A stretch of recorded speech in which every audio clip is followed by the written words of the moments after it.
Choy, mga kachoy. Naman din mo diya day. Sorry kayo kay murag naginoktok sa ko kay nagibugong sa regalo sa kong nako sa kong asawa karong Valentine's Day. Ay magibon na kape-kape kog ka untong toto kay panahon magud karon kay murag nindot kayo. Way init, bugnaw-bugnaw ang uyohoy sa hangin. Amo nagkape-kape na lang pud ko kay manamang ko sa akong mga trabaho on sa balay. So mga katsoy, mga pita. Bitaw mga katsoy, naglibog jud ko unsay akong iregalo sa akong asawa kay ingon mo gud siya last time nga iregalo ko na ako kanang something kuno nga unique.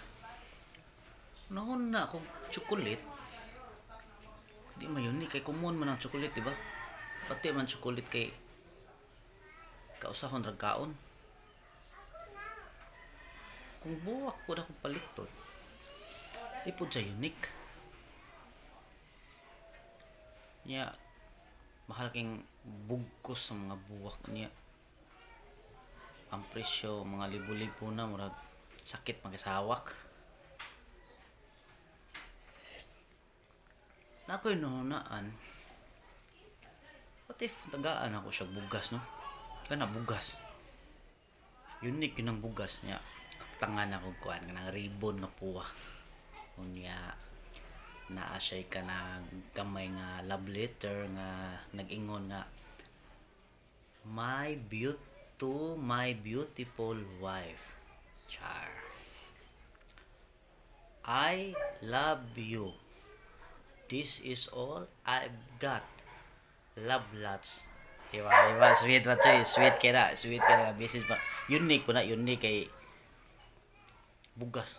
Asa ko makita nga magdakog bugas at mipsa niya po taga-gripon. sa reaction sa mga agi, no?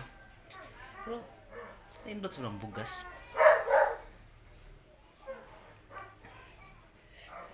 Kamu choy, usay kahinindot nga regalo na to sa mga asawa nga kanang unique. Palog lang kong comment sa ilawom niya. Subscribe magyapon. Like yapon ta. Pagod vibes ra nga vlog ra gud. Di kay ingon na to nga seryosong vlog ra bagay. Kanang mga lingaw gani mo naan na to kay kita ra mo usad diri. Mga kwarta rin tani.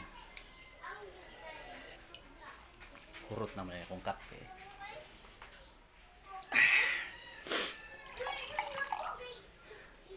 Mali ba kong kape? Sige, Choy.